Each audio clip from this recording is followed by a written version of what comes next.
Hi everyone and welcome to the News Agent Podcast. I'm Susie Lysett, Content Manager at Goodlord, and this episode is a recording of our webinar asking, are you an above average letting agent? We had a panel of experts join on this occasion to share their experiences and insights. So you'll hear from Gina Peters, partner at Dutton Gregory, Glenn Perry, founder and managing director at Zest Sales and Lettings, and Neil Baldock, director at Charles David Casson. Goodlord's Ollie Sherlock hosted the session where data from our State of the Lettings Industry Report 2023 was used to spark conversation around what an above average agent looks like today. So without any further ado, on with the podcast.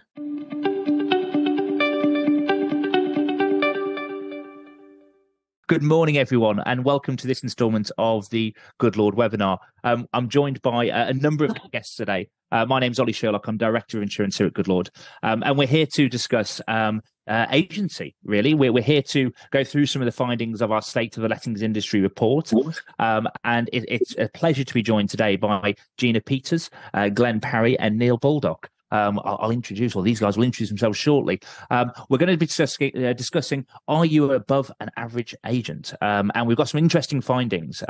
Some of you may have seen, actually, that we've already released some of these findings out into the ether. The point around salary, I think, got particularly interesting debate on pages like Property Industry Eye this week. So looking forward to understand everybody's point of view and reaction, really, to the findings we've had. And in order to do that, like I say, I'm joined by some fantastic guests. Good morning, Gina. How are you? Good morning, Ollie and everybody. Gina Peters here, leader of the residential landlord and tenant team at Dutton Gregory. So I am not on the cold face by any means, but Glenn and Neil will be able to provide some decent observations on your findings. But I come at it from a little bit of a different perspective. But as a business owner, there's still going to be some great contributions from me too. Indeed, and you see sort of the like you say, you're not maybe on the coal face, but you definitely see the back end of the process when it does or doesn't work, and sort of help support resolution there. So very intriguing to see your views in terms of agency and how, and hopefully we can improve as a collective.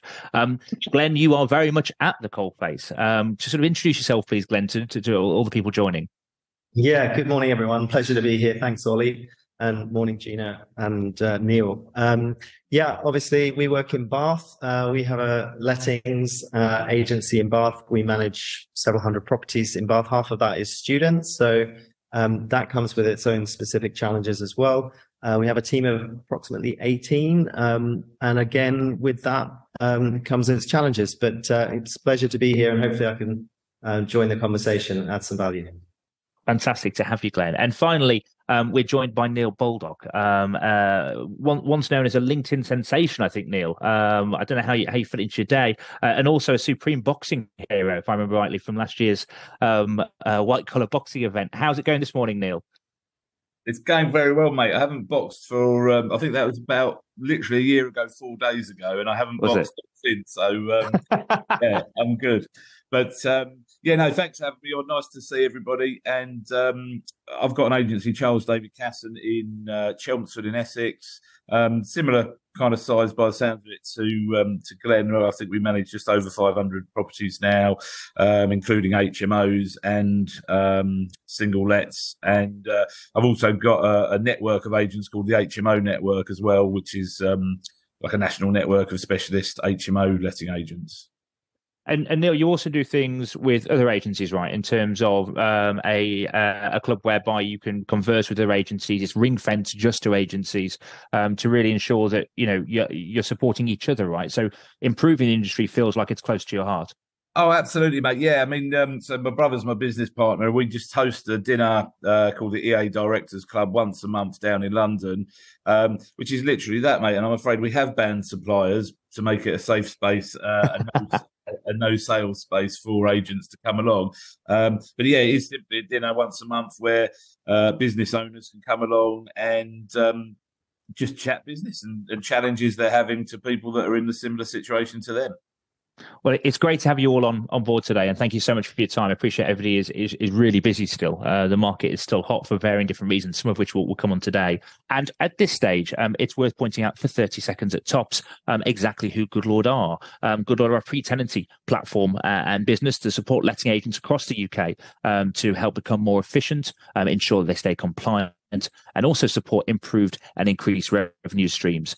If you want to understand more about our business, you can get a demo or book a demo via www.goodlord.co, and you can understand a bit more about maybe new features, including landlord terms of business, including our rent protection insurance proposition, of which we've just added a brand new delivery service called Landlord Opt-in, and also all the way through to lettings accounts and rent collection. So the newer things that we now do as standard as part of our services have become a mainstay actually for many customers. If you want to understand more about how we can put all of that together in a platform that feels like yours, is yours, and delivers hopefully a better level of service to your customers, then please do reach out to us. For anybody that's joined these sessions before, this really isn't about Goodlord. This is about mostly understanding the kind of challenge we face and discussing those through and trying to find sort of ways that we can improve. And we cover a whole range of different subjects. It just so happens today we're focusing on the state of the lettings industry report. This is an annualized report that we release. A lot of work goes in to compiling all the data, and I would urge you to download it and read it. I would also urge you to share this with your customers. There's some really interesting stuff in there, not just about you, but also about customer sentiment and feelings. So if you feel persuaded by that, please go onto our website and download the state of the lettings industry report. But from this report, we're going to discuss a number of different points. And there's a couple we're going to cover. So we're going to talk about what it's like being a letting agent in 2023. I was a letting agent not in 2023. Goodness me, it's actually, I think, about 16, 17 years ago, which is frightful. So I'm definitely not as close to the day-to-day and working-wise, but we still work with letting agents every single day here at Goodlord, and it's fantastic to be joined by some agents and agency figures to really guide us through and give us an understanding of what it's like being a letting agent in these current times. And again, the Q&A is open for you guys who are joining us to participate too. We're also going to discuss how new legislation changes are impacting agents' attitudes. Now, there have been a lot of changes, and there's a lot more changes proposed. We're going to touch on maybe the difference between a proposed change, when do we think changes are happening, etc. But these things have a real-life impact, whether they happen or not. The EPC legislative piece, I think, is a really good example of where impact can be found without things actually changing, and they can have dramatic consequences. We're going to cover that. We're also going to think about what landlords think of letting agents. What's the perception of our arguably key customer, and how do they feel? And we're also going to look at tenants' perceptions too. You, of course, as letting agents, are instructed by the landlord, hence why I say a key customer. They are your client, but tenants are a very important part of that ecosystem too. And we're going to discuss how they perceive the industry, but also how we value those tenants themselves. And finally, we've got some time at the end, hopefully, for the Q&A. My normal process here is to involve the questions as we go through the session. So please don't wait until the end. Please fire those through to us if you do have any, and we can try and answer those as we go. So I'm going to start with you, Glenn, if I may. There are a number of things that are challenging to letting agencies. There's a number of good things that happen when you're a letting agent as well. It's a varying job depending which role you play within that letting agency. Very simply, Glenn, what's it like being a letting agent in 2023 for you? For me, actually, it's really exciting because we have a great team and we are at a size and a stage in our growth as a business and as an agent, and be adaptable to those stresses and those changes. But no doubt there are many of them. Yeah, go ahead. Did you want to say something? Oh, yeah, no, absolutely fine. So yeah, I would say it's exciting, it's stimulating. It's no day it is the same. As we know that's cliche, but it genuinely is different. You're working with so many different types of personalities and different people, and genuinely looking to find new ways to add value and be of service. So I enjoy it. Our team tend to enjoy it as well. So that makes it great as well. It's not all roses. There's no doubt about that. And there's a lot of challenges and there are stresses, and I'm sure we'll cover that here today. And Neil, talking of those stresses, how do you think being a letting agent in 2023 maybe compares to being a letting agent 5 years ago, for example? What have been the major changes or challenges in that time? Yeah, well, I think the thing is with the being a letting agent, you're almost taking on the stresses of your client, aren't you? So we are, and we've had over the last 5 years constant changes, and as you say, constant proposed changes. And at the moment, it feels like we've got a whole raft of stuff coming all at once, and not just with the legislation, but where we've also seen the interest rates rise. So the landlords are under stress financially because their mortgages have all become more expensive. The tax changes that have happened. So landlords are actually finding it hard to make a profit. Those stresses then filter down to the agent, because we've got to show even more value now to make them want to keep using us as an agent and justify our management fees. So I think it's just, it feels like as an agent, we're having to constantly justify our value to clients, which isn't always a nice place to be. But if you do that well, then I think you can, you can do very well. And Gina, you see sort of a different side of agencies. Like you say, you're not on the shop floor, as it were. How do you think being a letting agent has changed, and what's your perception of sort of letting agencies in 2023? I think they've got a much broader stress to cope with now.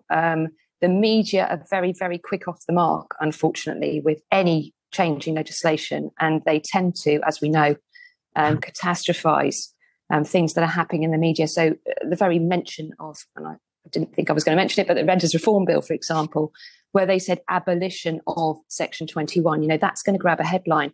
And it's up to letting agents to then just calm everything down. And certainly for business leaders like Neil and Glenn, they are having to probably train their own staff to keep the face and the worth of their agency in the faces of those landlords.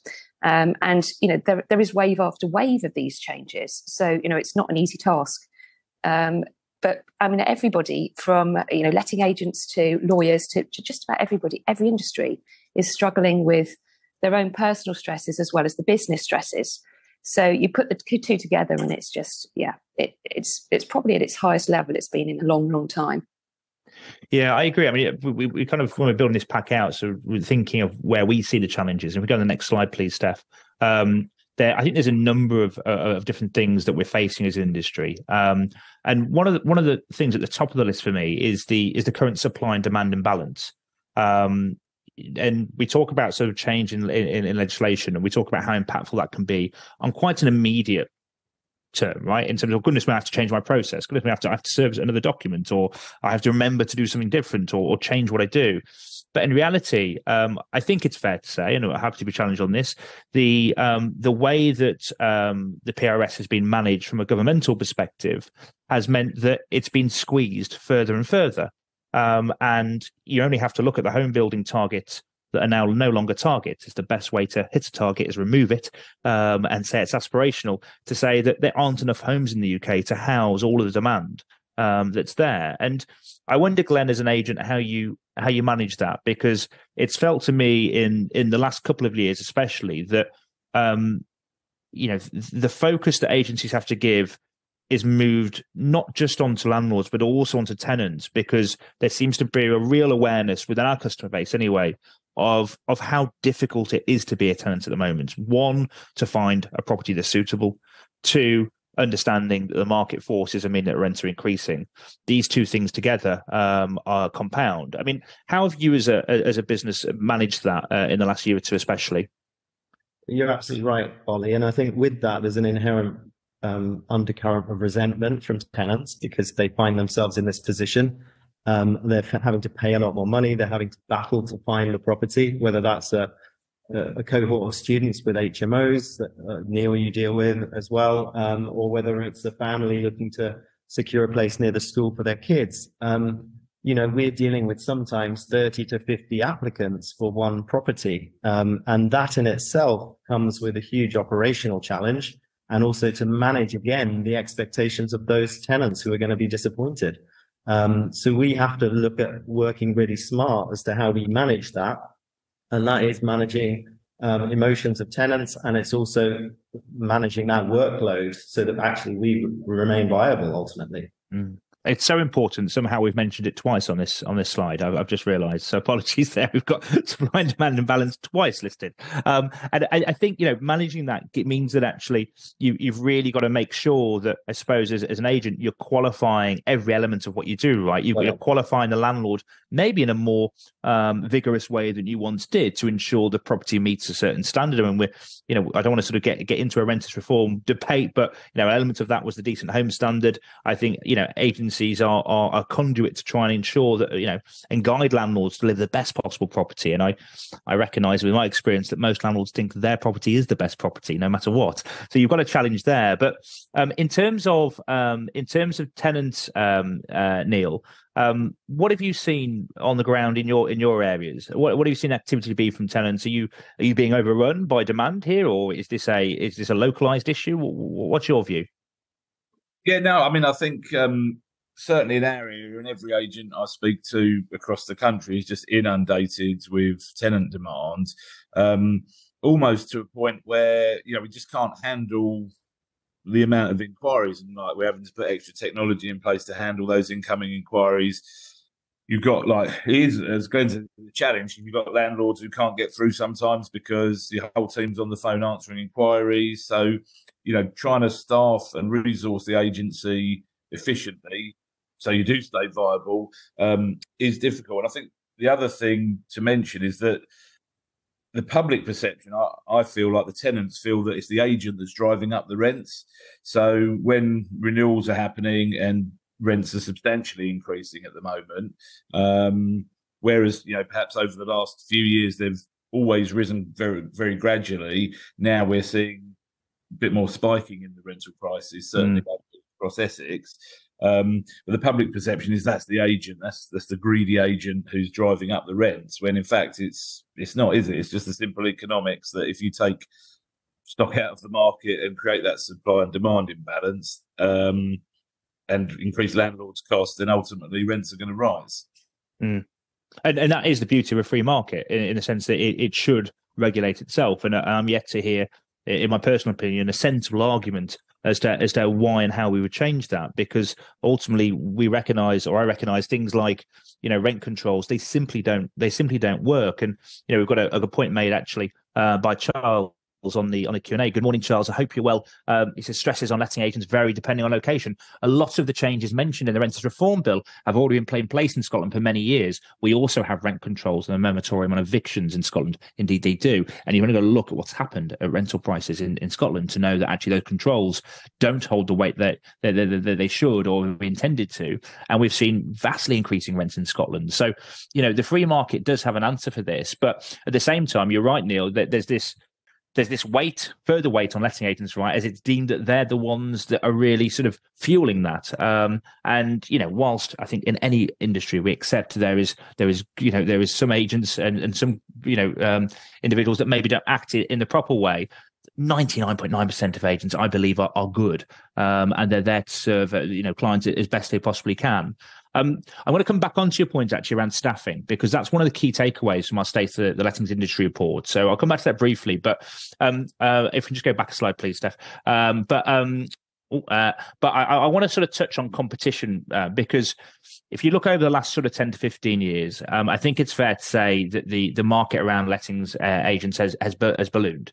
I remember being an agent, like I say, many years ago, and actually at that time it felt lettings was somewhat the ugly sister almost. Sales was really where the money was at, and lettings was a byproduct. And then we went through, to my recollection, 2008, the kind of crash then, and actually all of a sudden you saw far more businesses that you'd sell homes now rent homes, and you saw far more entry to market. What are we seeing, guys? Back to you, Glenn, on this in terms of competition. Are you seeing this now wane? Because ultimately, logic would suggest if there's less property available, there's less property to go around, there's less opportunity maybe for letting agents. Do you think we're going to see letting agents from a volume perspective decline now over the future sort of year or two, or do you think we'll continue to see a surge of competition? Yeah, I think, short answer, I think there will.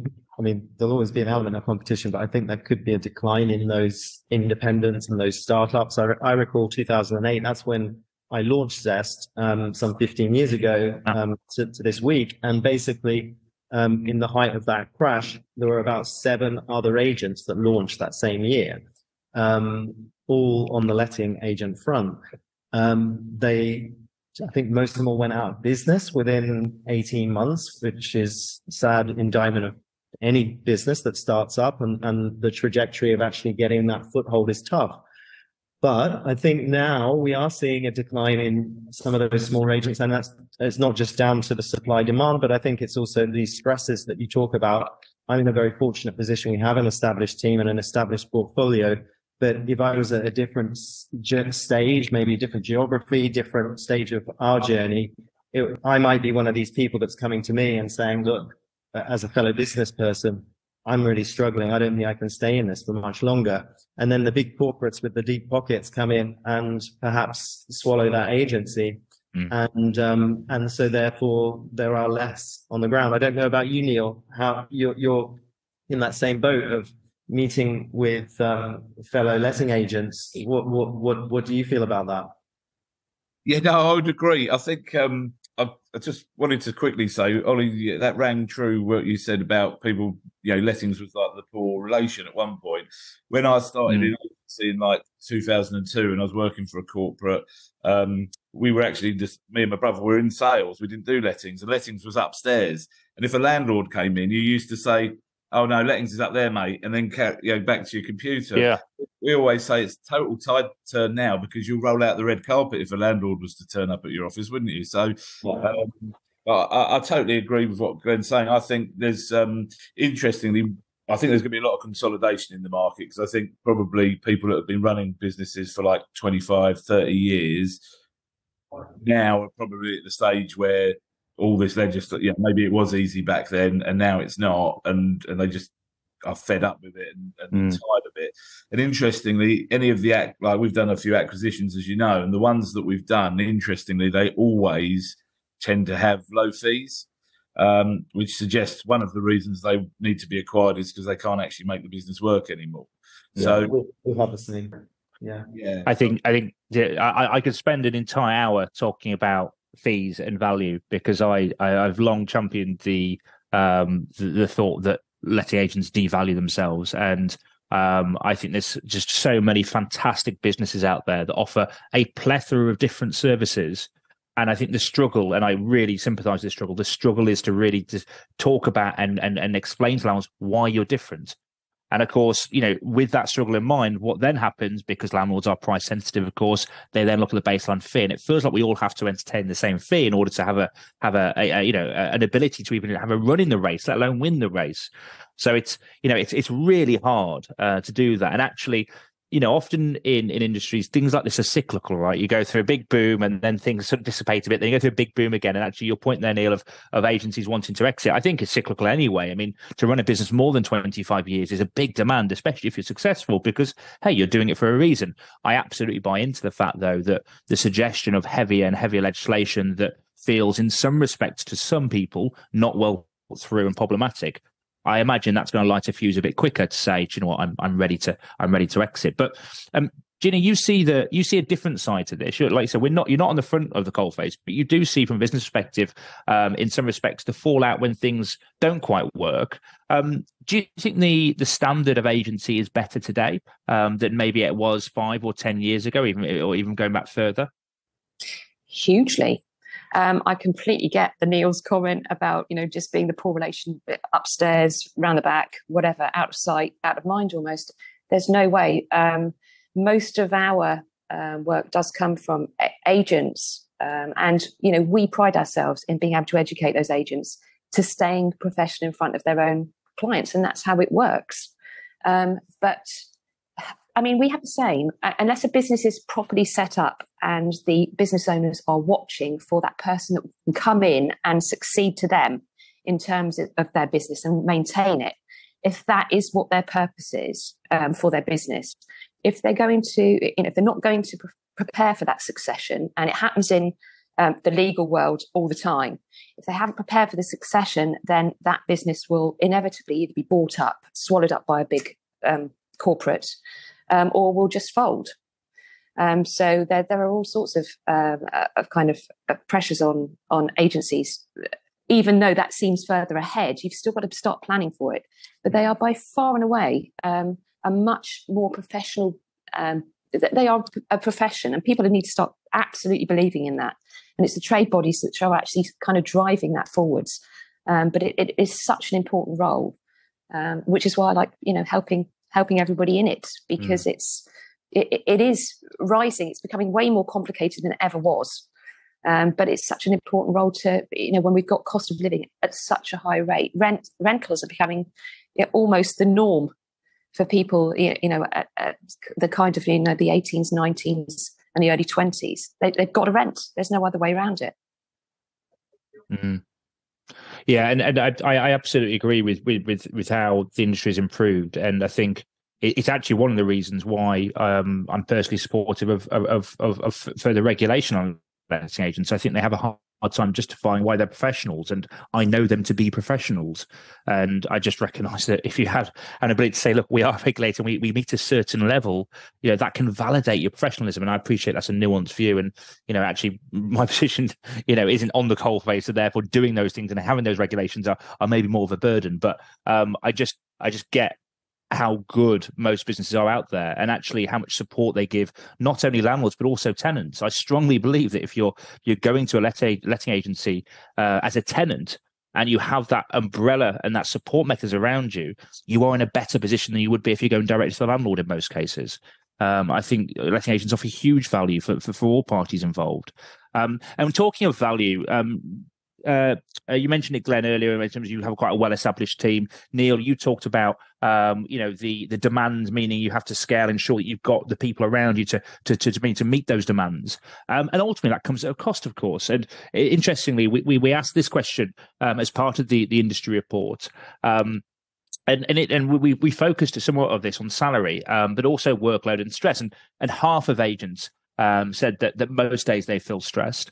And 62% said their workload had increased in the past year. And I think that's almost speaking to the point that these are pressures and the demands of the market, that free market forcing themselves on agencies, they do create a workload, and then they create a cost. And ultimately, you can see here on the screen the average salaries. Now, this is taking all job roles and levels of seniority into account. So it's a melting pot in some respects. So it's not a clear indicator that if you're a trainee neg in London, feel free to go and ask your boss for £47,000. You probably won't get it though. This is the melting pot of all of the roles combined. And I'm going to sort of start with you, Neil, and ask the obvious question, and it's not a loaded one. Do you think there's roles within our industry that are underpaid? Yeah, I think I do. I think the difficulty we have is obviously we're a commission-driven industry, so people historically have had low basic wages and then topped up by commission. I'm quite shocked. I'm glad you clarified that was all levels of seniority, because I feel that we pay quite well in Essex, but we probably, for some roles we wouldn't meet those sort of figures. And I'm thinking, crikey. So, but yeah, I get that that's obviously all levels of seniority. But yeah, I mean, I do, because I think certainly one thing we're big about is championing, and again, I think they've been missed in the past, is the property managers. That's where a lot of value is within our business, because they look after the clients. That's where a lot of the legal knowledge is within the business. And I guess, compared to perhaps some other industries, they're not that well compensated. But, you can only do what you can do in line with the industry and making sure that you keep your business viable, but also try and compensate people as well as you can to keep them motivated. No, indeed, it has to work, right? Otherwise, to your point of a low fee business, often in your experience being the one that's acquired, the business runs the risk of falling over, and then nobody's got a job, and that clearly isn't beneficial. I think to this point, Glenn, do you find it difficult to attract talent? Appreciate you've got from what I understand, a well-formed team which has some longevity, but I imagine even with that, life happens, people come and go. How easy or difficult is it to attract good talent at the moment into the letting agency space? Yeah, I think it can be a challenge, definitely. I think, with all that's going on in the economy, the truth is we do have a low unemployment situation, don't we? And therefore, again, finding that talent and also finding people that are willing to move or ready to move, or it's about the timing, isn't it, for people? And again, with what's going on in the economy, people are less likely to perhaps be seeking something else. They might be thinking, all right, I'm just going to knuckle down where I am. I'm not looking for anything else right now. That's a bit of a vulnerable thought. But just touching on what Neil said, I think the other thing about just compensating well is retaining people, so you're not in that boat as well as possible. Just keeping people on board, keeping them motivated, like you say, offering other things as well, and just being adaptable there. Mental health has come into it in a big way since COVID. And we've paid quite a few £1,000s in counselling for staff, to be supported there. And that's a reality.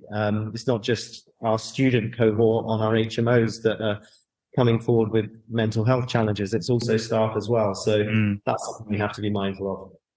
Yeah, and I think those challenges speak to things above and beyond money, right? And money, of course, is an important factor when either being an employee or an employer, and you want to be competitive on both sides of that coin.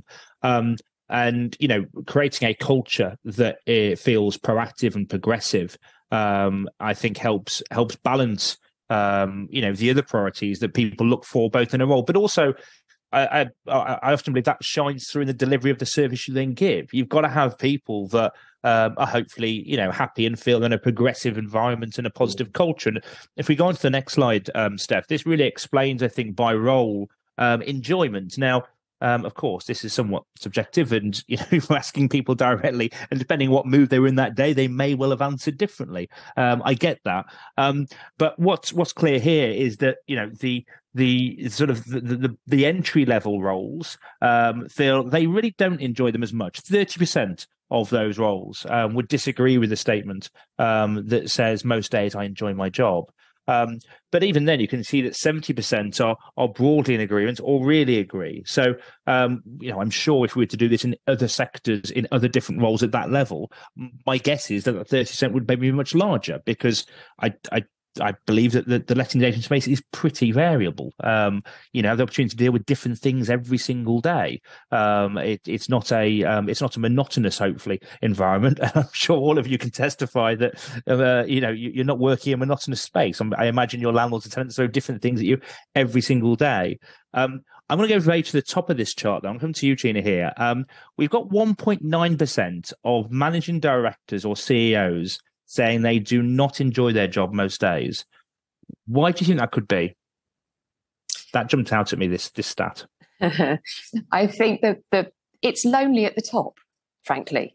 You're not everybody's best mate. You have to make some important decisions. You're not going to be, you're going to be perhaps a little bit distanced unless you have a brilliant manager below you to actually support all your staff. So the fact that the entry level is, quite significant on this graph. I've actually spoken to an agent within the last 24 hours who knows somebody who started in an agency. I won't say where it is at all, but Southeast. And they have no apparent induction at all. They've just arrived. They're kind of just learning on the job. Now, that sort of thing isn't going to help cement those people into the culture. They need to feel immediately needed, wanted, whatever those phrases are, because they need, the youngsters coming in are needing that instant feel of worth, for want of a better description. So the managing directors are, it's very easy for a director to forget how it was when they first arrived, in their roles. So I think that's definitely a disparity. And also you get stuck in your role at that level. If you are running a business, you can't just walk off and give notice in like any other employee. So it's a big difference from being an employee to being an employer. There's way more stresses every day, every single day. So you can't, and if you haven't, I've mentioned succession before, but if you haven't got somebody behind you driving what you were doing, several years ago, then it's going to be far more difficult to reduce that stress at the top. Indeed, I think that's a really valid point. And of course, that those individuals are managing all of the things we're talking about on their own shoulders probably first, and working out how then to rectify or take on those challenges. So people like Neil and Glenn, are probably, solutionizing before the staff are even aware that there's a potential iceberg ahead, and that brings its own pressures and stresses. Neil, how do you ensure that the majority of your staff, the majority of the time, enjoy their job? Because we're under no illusions that you can't go into work every day and have a fantastic day every single day. Life is challenging, professional life is challenging. But what things do you do to try and create an environment and culture that feels progressive and positive? Yeah, I think you're right. You can't expect everybody to have a smile on their face every day of the week. We've all got personal things going on, as well as challenges in our work lives and everything else. But I think you've just got to have a culture of positivity and a solutions-based culture, and that you don't allow, when I say don't allow people to go under that, obviously people are allowed to have a down day. I think you've got to have an open door culture where it's acceptable to talk about these things. It's acceptable to come and see the owner of the company and say, I'm not feeling great, or I've got this going on. So I think you've got to have, it's about setting the culture really, and making sure, when things are serious, you can also have a laugh as well. I think you've got to have someone leading that though, and when you can notice that people are getting down, you got to speak to them and try and bring them back up and not let them sink. And Glenn, in terms of the mechanisms in which guide positivity, normally they'll sit in key results, right? They'll sit in, are we doing well as a team? Am I doing well as an individual? Are we doing well as a business even? Depending on the size of business, that could be a concern. How do you target your staff? And, do you take do you sort of vary what good looks like, I suppose, over the course of a year? Do you have set KPIs? Is it more relaxed than that? How do you manage that side of the business? Yeah, I mean, we're an independent, so we're more nimble. We're not like so rigid as big corporates with KPIs that are coming out of their ears, and people get drowned by that, don't they? But yes, we do have specifics for each department and each team member, but they're not defined by that. The level of success isn't defined by that. It's about their character, about how they deliver on our service, how they are adaptable, and how they cope with their stresses and their personal challenges and their own goals within their roles. So, and what Gina said was absolutely right about the new starters, building that culture right from the beginning so they feel included is fundamental, and that they don't feel like they've lost their way with anything. But I'm fascinated by that stat, though, that 30% of that entry level are not necessarily satisfied. And I personally feel like that is to do with the generation that is coming through. It is a slightly different generation, and is very different to the work ethic, perhaps, that I grew up with. And so we need to be mindful of that. They think that sometimes things are just going to turn up on their plate straight away, and that when they haven't necessarily earned the right yet. And and the other thing is they're often comparing themselves. That they've grown up with the social media culture, which is the culture of comparison, isn't it? And they say comparison is the thief of joy. Well, they're comparing their roles with other people's roles that have been here for years and have developed a lot of experience and skills, and they're comparing their package, and everyone talks. So it's like we need to be mindful, I think, of that as well, because, and we need to, as business owners, educate them that actually they will develop, and they will shine, and they will get their rewards, but it won't be overnight, and they've got to work hard for that. So that's a reality check, I think, as well. But there's so much to try and get people to, like also Neil said, a safe place, a safe workspace. That's fundamental, that where they feel that they can trust everyone. In a big open plan office, under stress in the summer, people can just, say something that maybe they shouldn't, whereas actually we need to help them feel safe to just go into a private room and have a chat with someone about that, Mm-hmm. Otherwise it can build a negativity very quickly. I think that's important. I think that generational point you make is interesting, and I wonder whether we run the risk potentially of sounding like two old grumpy men who things have changed, and I don't like change. I wonder whether it's about adapting it's adapting to where people want to go rather than where they are, and signposting exactly what this looks like. And I think, when you look at any induction across any business, to your point, Gina, that there is no induction. I can imagine if there was no induction in a role and I was sort of 19, 20 years old, I'm not going to be very happy in my job because I don't even know what good looks like. And maybe further to that point, I recognize there are generational differences. I don't think that's misguided.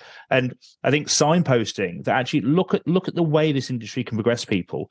I was fortunate enough to be involved in the Best Estate Agency Guide this week and the judging panel, and looking at different agencies and looking at different individuals. Goodness me, we're a good industry.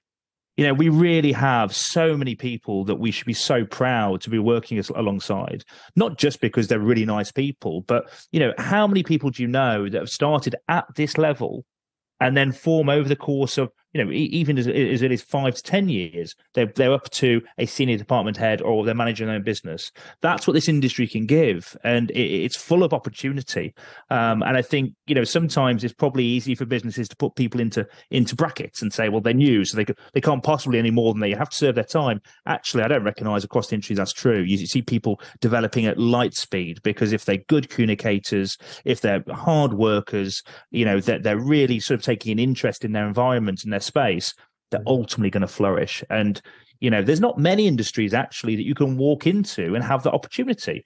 As much as I talk about regulation being a positive thing, you don't have to go and sit an exam, you don't have to have a certain qualification, you don't have to have gone to university. This is a people-centered business, and that offers huge opportunity to people. I think sometimes maybe as an industry we could signpost that better potentially to those entrants. You're absolutely right, Ollie. And what you said that it's almost about them being master communicators. And the truth is they don't have to come with a huge background to be that. It's inherent in a lot of people's character that they are great communicators. And so that is something that we do signpost, and we do say, you do have what it takes here. And I think sharing case studies of people who have done that and succeeded with that is a great way to motivate someone who is a starter. Definitely. Yeah, I think well said, Ollie. Well, let's look at some other challenge here, because it's looking after our staff and creating the best culture. I think defines a business, but ultimately all businesses are subject to change, and indeed legislative change is something that's been at the top of the agenda for some time. Gina, from your perspective, I imagine in your capacity, trying to help enforce legal framework and deliver, good customer outcome across all parties. I imagine that's somewhat of a challenge when we're in a space that isn't as directive as it could be. It's not overly clear where legislation is heading. Yeah, I'm sure there's plenty of questions around where it could be heading. So we're in this kind of middle ground at the moment. How much sort of does new legislative change put pressure on your business and also your customers too? Well, I think most people will recognise Dutton Gregory as the lead on the Arla telephone helpline, for example. And I think agents on a day-to-day basis come across so many challenges, particularly if there is a change in legislation ahead. And the good ones will want to kind of get ahead of that curve, particularly if it's something that's definitely coming in. I'm not talking about the Renters Reform Bill at the moment, because that's obviously just getting a bit stuck. But already people are correctly thinking about, right, okay, how's this going to impact the business? So as soon as anything launches into the media, particularly, the telephone helpline can ring off the hook, because, the wrong messaging is possibly being imparted at that point. Everybody's been chatting. It's through the grapevine that these things, they kind of expanded to something that perhaps it isn't. Perhaps there's some misunderstanding. And as we all know, the word reasonable in most pieces of legislation is just a complete headache. And that's why I've got, a great job, and it will always be there, because legislation is never really black and white. So there's always this subjectiveness to it. There's always some degree of discussion about it. It's a daunting process, particularly if you are talking about those entry level, girls and boys who are really coming in wanting to do a good job. And yet they're facing this triage of, this barrage rather of legislation, which they have to get to grips with quite quickly. And I have the same challenge because, of course, I'm having to train my staff, my team, to be able to answer those questions more or less the moment that the agents pick up the phone and ask about them. So we've got to be at that front edge of this. And that's challenging in itself. But I think on the whole, people are right. Agents are asking the right questions, but it is very noticeable with new legislation, particularly if people are on holiday when things start happening, managers are away, whatever. That helpline is very much a source that is used to get those answers. And it's understandable, right, that agents and landlords feel the way they do, because it's quite hard to keep up. We do live in an age where misinformation is prevalent and hard to spot.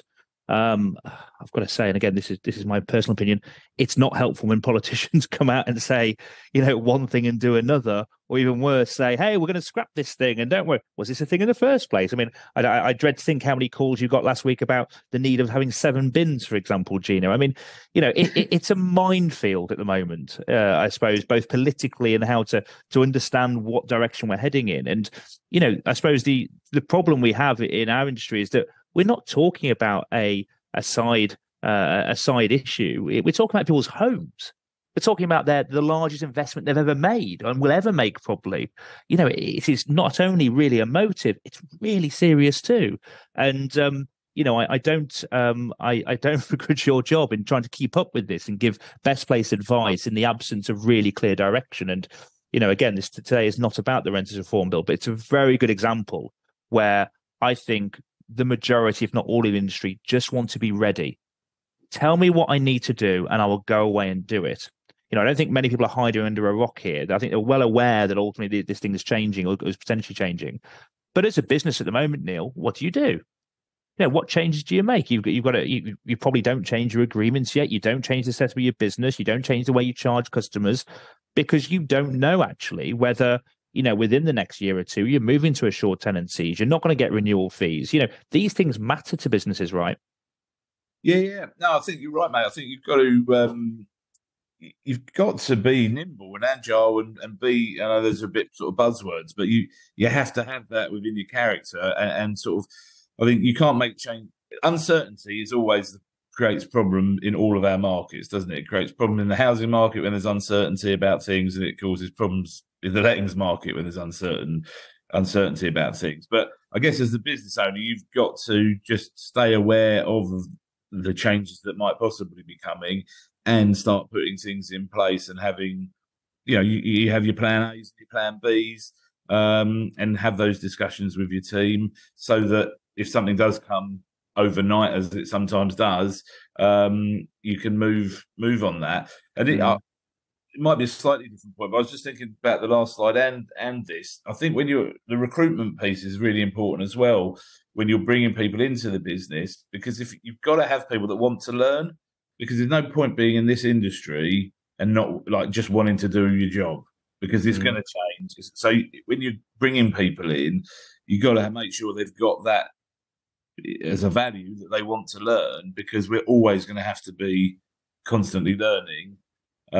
Otherwise, you're not going to get anywhere in this industry. I mean, there's a good point on the Q&A actually, in terms of saying that the changes to legislation have almost become the new norm in the industry. And as professionals, we need to stay up to date with this as much as we can, basically. So I think that's exactly the point. We have been hit with a lot of change, and I suppose change isn't absolute either. We've just gone through the last week, and I made a side joke about 7 bins because that felt slightly odd. I wasn't aware I was ever going to have 7 bins. What I was aware though is that we did believe that EPC legislative changes would be enforced. And for those who aren't upset on this was where there'd been every presumption and the due process had been followed that we were going to see a minimum of the EPC standard being introduced. The question was when, was it next year or the year after? That has now been scrapped. And Glenn, I was reading this week that there was an interview with a landlord, I forget where they were based, and they'd basically gone and spent £12,000 to get ready for this piece of legislation. And one would argue, well, hang on, you spent good money to improve your property, which I think is a fair argument, but they have done it on the precursor that they thought they would potentially not be able to rent their property out very near in the future. How does this sit with you as a letting agent, but also things like this with your landlords? Well, I think it's just another moment of despair for landlords, isn't it, in a way, because they are being responsive to what's down the pipe as far as legislation is concerned. I mean, we have been saying, just hold fire if you can, because there's nothing absolutely set in stone. We don't know the date, but that's all very well for us to say that when someone's got a large portfolio, they've got to plan for it and they've got to stagger for that. So we've got clients who have also dipped into their pocket in a big way, and are in the same boat as the person you mentioned there, Ollie. So I think it's for them, it's frustrating. Yes, they can reconcile it with, and it's true. Yes, I've improved my property. And all legislation hopefully aims to improve standards across the board, and that's a good thing. But when it's messed around like that, it's messing with people's lives and their finances.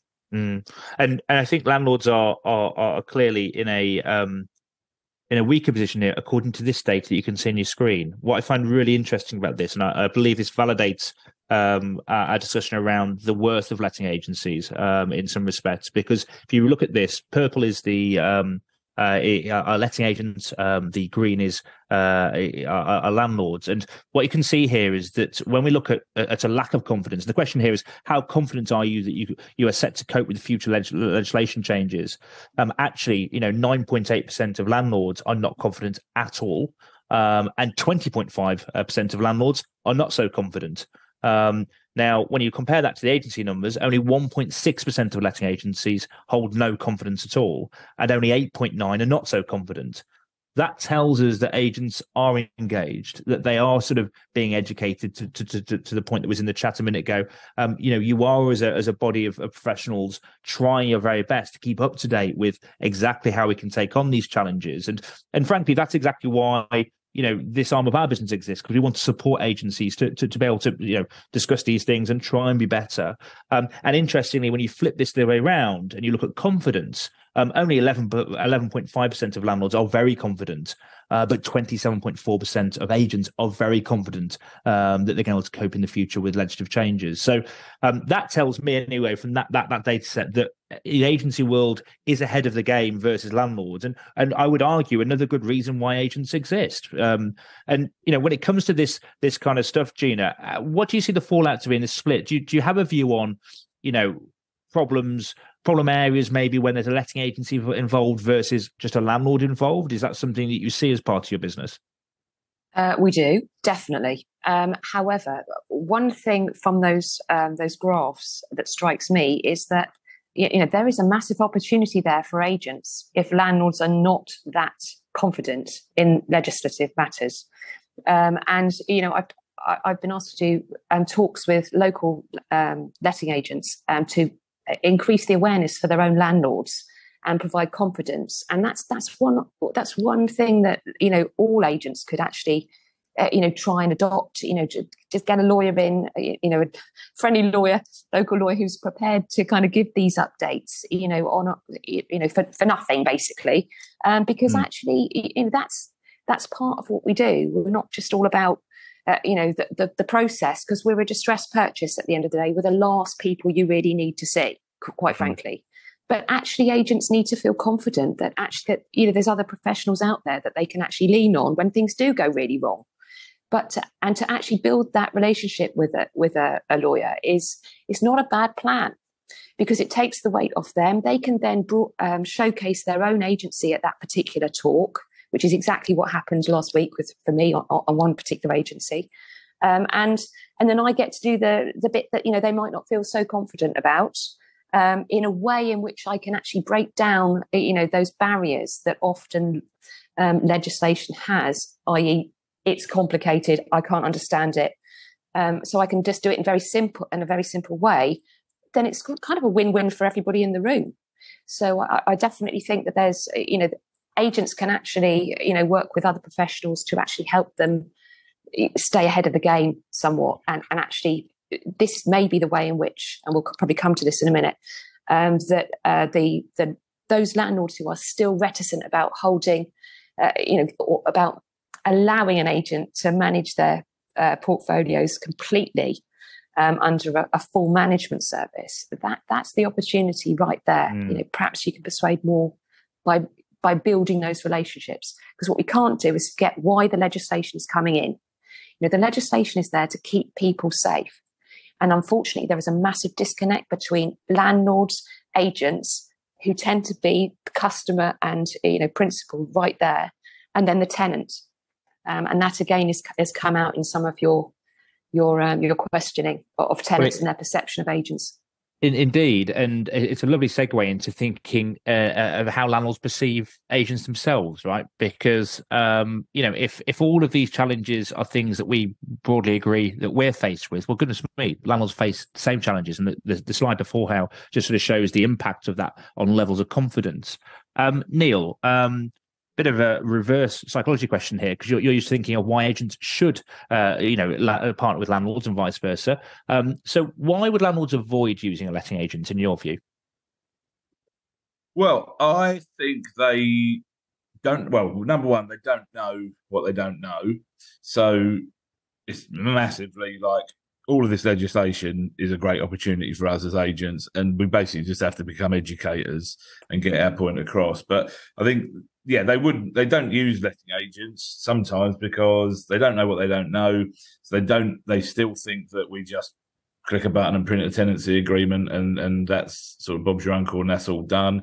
They don't know exactly I think what's interesting, sometimes they know the headline pieces of the legislation, like you have to register a deposit, but they don't know the intricacies that, you then got to serve the prescribed information and the terms and conditions. So they do some of the stuff, but they don't follow it through. And I also think maintenance is a big thing with landlords. They, if they've got their mate Dave is an electrician, they think, well, I've got that covered, I don't need an agent. So we've got to reverse the fact that actually, yes, we deal with maintenance, but that's a really small percentage of what we do, although it takes up a lot of our time. Our real worth is as your kind of legal advisors and your professional advisors. And that that point around, they don't know what they don't know, I think, is hopefully getting more and more obvious, because I just feel like there's more commentary around the PRS than maybe there has been before. And it's in the spotlight for a number of reasons, both from legislative change, but also governmental pressure and housing pressure. How much do you think, how easy is it for agencies to come away from, I don't want to use you because of cost?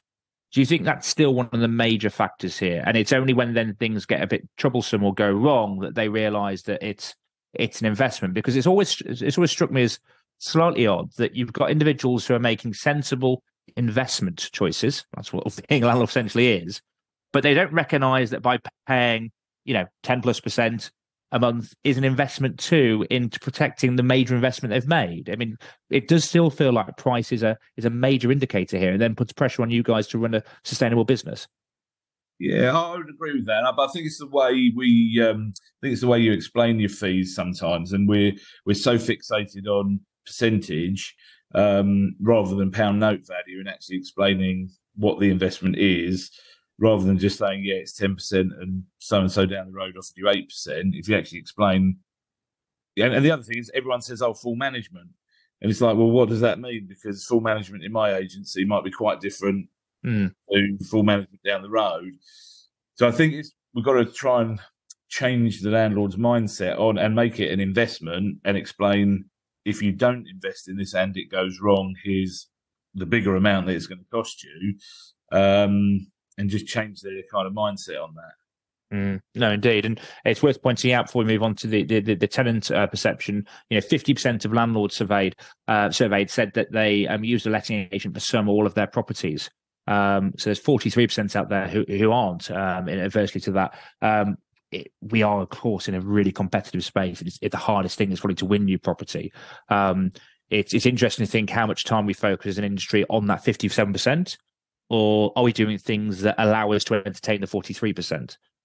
Things like educating the pitfalls of why this is a bad thing if you do it yourselves. And actually, this speaks to the point, because only 38% of landlords said the main advantage of using an agent was to handle the day-to-day running of the property. That surprised me. I would have thought that'd be one of the cornerstones, 50+%. So there's clearly more advantages here. There's clearly more benefits that that landlords see from using agency. I wonder how, as an industry, we can support each other to expose that 43% and try and help support and educate landlords more thoroughly. Landlords are just one side of this. If we go on to skip it, 2 slides, please, Steph. We've got the intro slides, tenants, and then the data. Landlords are just one side of this, of course, because tenants are an important part of our ecosystem. From your perspective, Glenn, what do you believe the tenant perception to be? And we've got the data here, but I'm intrigued to know how you see it in your business and how much you sort of entertain and spend time with tenants, or maybe they're part of the process and they have a role in that, but maybe they're not seen as a customer, maybe, to you. They're just as important to any person that we have a relationship with, whether it's a staff member, whether it's a contractor coming through the door, whether it's a legal expert, the landlord themselves, fundamentally important, not just because they might become a landlord themselves in the future, but ultimately without them, they're a key part of this journey and the process. So no, that's just an ethos that is fundamental, I think, in any successful agency. It's a very outdated perception, I think, to put a tenant down the pecking order. Similarly, tenants, I think they maybe have a bit of an outdated perception of agents as well. And the same with landlords. I think they think that there's this perception of landlords as very greedy or rich, and they're taking my money. And a lot of landlords, yes, they might have multiple properties, but others might just have 1 or 2, and it's just for their retirement or for a legacy for their children. So I think that does come into it. I think tenants also, it's our job, though, to really manage expectations and build relationships with tenants. A lot of tenants get stressed, don't they? And like you said, Neil, those property managers get the brunt of that. They get the right hook from down the phone. And, it's about managing expectations. Like we'll say to a tenant, sometimes a washing machine goes and it may take 2 or 3 days to get someone out. And they might think that's not good enough. But actually, if you owned your own property and your washing machine went down, it's still going to take 2 or 3 days to get that contractor to come out. So there's, again, this expectation, just because we're at the end of the phone, we should be able to sort it straight away. So again, we have to empathize, but we have to also manage expectations. Indeed. And I think what's interesting, to your point in saying, actually, we focus just as much time on tenants as we do landlords. That creates, hopefully, an understanding that you're serving and you want validation for that service. What's really interesting to this data set is there is a big disparity between the letting agent's view of what they think tenants appreciate and what tenants actually appreciate. 20.4% of the letting agencies who answered this question believed the agents strongly the tenants strongly did not appreciate the service letting agency gave. Now, when we went and asked tenants this, only 6.9% strongly disagreed that the experience with the agency is positive. So in essence, we've got letting agencies out there going, I really don't think the tenants appreciate everything we do. We work really hard. And tenants going, no, actually, I kind of do. I do. And what's really interesting is if you look at where this blends, just up from the letting agency view here being 26.8 slightly disagree that tenants appreciate the work of letting agents, only 14.6. When you look at the tenants' view, the majority is in agreement. They agree that it's a positive experience to be the letting agent. Now, flip that over. Agencies don't recognize that, or they don't believe that. So I would urge you, if you're joining our sort of webinar this morning, or indeed listening to the podcast, to give yourselves a pat on the back. You're doing a good job and tenants value you. And I would argue, actually, the more investment you make into that side of your business, the more longevity of relationship you have with that individual. It's a point that's been bandied about for years, but today's tenant is tomorrow's home buyer or tomorrow's landlord.